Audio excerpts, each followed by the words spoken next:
Hey everyone, I'm Mary Lazier Smith, and some time ago I was compelled to write a book. And I want to tell you today a bit about why I wrote this book. It's called Discover Your Hidden Maps, okay, the necessary navigation tools for finding your second half of life, meaning, motivation, and purpose. Now, it's my hope that humans grow to their highest level of consciousness. It's my belief that if we don't do this, we're not going to continue as a species. Now, I don't know how long that would take, but that is my hope. And that is my belief.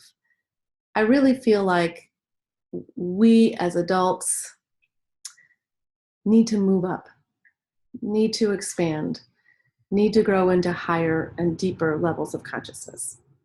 Okay? Now, there's several levels of consciousness that each of us has evolved through, matured as we've gone through our trajectory, right? Our life's journey.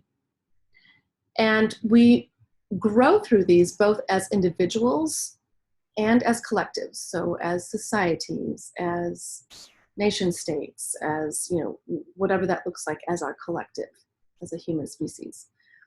And it's important to know that each level, also called stage of consciousness, brings on its own gifts, okay, as well as its own limitations. And we've got to learn to see these different levels with all their gifts and limitations. We've got to learn to see them as true. Each one of them is true, but each one of them is partial, okay? It's not the whole truth. No one person, with their level of consciousness, has the whole truth. The whole truth can be seen like ultimate consciousness, okay, or what others might call Christ consciousness or Buddha nature. And this comes on, or starts to begin to come on, starts to feel like it's something's different, something's more, something's needed in our life that we haven't had before. This would probably be the transition into the second half of life. If you're feeling a little odd, maybe a sense of void, could be even a sense of anxiety, especially as world events create even more outside anxiety. And you start to feel like, what's happened in my life? Where has the meaning gone? Who am I? Aren't I here for something more? That's your sense, that's your calling into deepening into a higher or deeper level of consciousness. And that's good. Something is calling you and something's wanting to be expressed from within you. Okay. Now, most of the time, humans brush this off. We'll get to a certain place in life and it's, kind of annoying to have this sense of void. And people are looking at you like, what the hell's wrong with you? You've got a great life. You have all these things. You have family. You have a roof over your head. You have whatever it might be, right? It's like, what's your problem? But that doesn't stop the gnawing. That doesn't stop that kind of feeling that you want something more. But most of us ignore it. Most of us say, okay, it's just a thing, never mind. And we stay with the status quo, okay? We continue to go on through life as is, and no change is going to happen. Most of us view change like if we sense that we'd have to make a major change in order to live into something deeper, we might avoid it because change is difficult. It's unnerving for most of us. And honestly, we spend the first half of our life catering to this fear, okay? Catering to fear. And what I mean by that is our first half of life, we're coming to know, who we are in this human form. I mean, you probably don't remember, but as a baby, you once looked at your fingers and had no idea they were actually your fingers.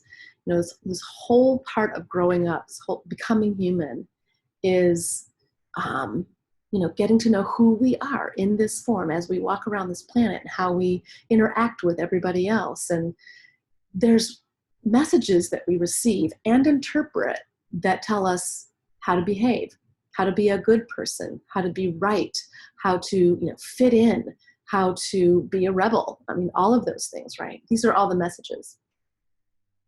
And those messages have helped us develop into the person that we are. We are a persona, we're a person. And that person is ego-based. And ego, as many of us know, is actually based in fear. It's formed around some internal and basic fears. Fears that we're not good enough, fears that we don't have enough, that we can't measure up, that we're lost, we're abandoned, whatever those might be, right? And each of us has many voices within us that express that fear in a variety of ways, and it shows up in our behaviors and how we react to people. This is it becomes what we believe to be our identity. Like if someone asks me, who are you? And we start with our name, and we might express a little bit about who we are, how we operate, what we do in life, right? This just becomes our identity. It's our ego identity. But obviously we're much, much more. And when second half of life, starts to come, this first half of life way of doing things, okay, the way of being in the world has to change. Your inner or deeper voice, okay, is actually your true identity. And that's going to start to talk to you in a variety of ways. It might shout at you. It might, bring on some life circumstances that are just like crazy for you. Your little ones might have flown the coop, right? They've left the nest. You've transitioned to a new place. You've, maybe experienced loss. And like I said before, those feelings of, loss of meaning, loss of purpose start to come, and you're like asking, isn't there more? So this voice inside of you is asking you to step aside and allow itself to come through you. But the problem is we don't often know what we're stepping aside from. Okay, we cannot see what we cannot see. We cannot begin to comprehend that which we don't even know is comprehensible, right? And that's what my book talks about. These are the hidden maps that this book talks about. And these are unconscious, subconscious scripts. They're beliefs, unconscious beliefs, videotapes, voices, whatever you want to call them, that basically have been driving our lives. They've been driving our thoughts, our behaviors, and our emotions, okay? Now, we've got to learn to see what we cannot see. Even the most practiced, advanced spiritual being must take these necessary steps to see what's been hidden in them. And if we don't do this, our spiritual becoming, our spiritual, awakening is going to be clouded or stifled at the very least. It's severely compromised, okay? The chapters of this book reveal some things that we must start to see. Okay, now fortunately we have formed personalities, so we can take a look at these personalities, and that's one of the things this book talks about. How do they show up? What kinds of patterns are there for us to see? Where do they come from?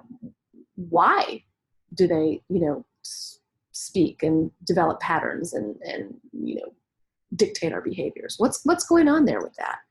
Now, if we can take an analytical perspective, right, like more like an observer's or investigator's point of view to look at our personalities, we can begin to see the unseen, okay? We can begin to recognize the driver. We can actually even begin to see the car a little bit more clearly, okay? So then when we can do that, we can begin to kindly and gently ask that driver, okay, to please take the passenger seat. Something else is wanting to drive. Something else is wanting to come through you, right? We can't get rid of the personality, and nor do we want to. It's false to believe that we want to get rid of our personality, that you just can't function on this planet as a human being without one, okay? What happens when we start making the shift into the second half of life and into our deeper or truer identity is our personality must become our ally, and it does become our greatest ally as it becomes that unique divine expression of who you really are, right? Okay, so that's one of the hidden maps, really, the personalities, and being able to start figuring out, oh, wait, this is something I need to look at. So from an outside view, or being, okay, I need to look at personality. Okay, another hidden map that I talk about is what I talked about at the beginning of the video, is a stage or a level of consciousness. There's actually a way to see how these two are in operation in your life and are actually drivers of your thoughts and behaviors as well. And again, if you're familiar with what these look like and how they operate outside of yourself, you can begin to recognize how they are at play in yourself, okay?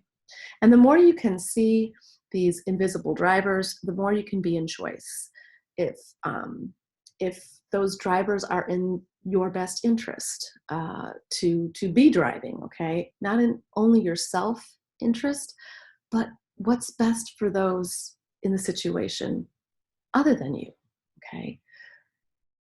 What's the better thing to do? What's the best way to behave and act in here? When you're coming from your true voice, you're coming from a voice of love, okay? The opposite of fear. And so what's wanting to come through you is that voice. Now, choosing to behave and think and behave and respond with love and compassion rather than from fear, quite frankly, is the only way we're going to survive as a species, okay? But here's the catch. It's not that simple, okay? It's not enough to just wake up in the morning and say, okay, today I choose to act from love. Today I'm going to be, loving, compassionate, kind, considerate, and not be motivated by fears. Okay, that's fabulous, and I want you to continue with that affirmation. But just know that there's a 99.8% chance that ego is going to twist and spin that to look very real, okay? It's going to make it look like real love, but many times it's just not. It's just another way for ego to protect you and tell you that you're on the right track, that you're a great person. How magnificent are we, right? So there's got to be inquiry into the ego. There's got to be dialogue with those voices inside to find out what he or she is really up to in there and why he or she is so afraid. What's really going on in there for that? What are they trying to protect? How are they bolstering you and making you feel good about yourself? Okay, those are things you have to look at. If ego, bound by the level of consciousness that you're in, okay, the frame of mind or level that you're in, isn't heard, doesn't feel truly safe, it's going to continue to run the show. That's why this book is valuable only on one level, okay? It does bring the outside awareness that you need to know what to look for on the inside. That's what it does. But the real value comes when you take the necessary steps, that you need to go inside and see how these hidden maps, okay, see how all this unconscious stuff is deciding your destination, is manipulating you to do as it bids, okay? Now the real question is, do you want to continue to live as some kind of an automaton? You might feel lifeless, powerless, some kind of a victim. You may not even know that you're a victim to these forces unseen. Or do you want to live in your fullest, your freest, your birthright power that's filled with unconditional generosity, amazing joy, and deep peace.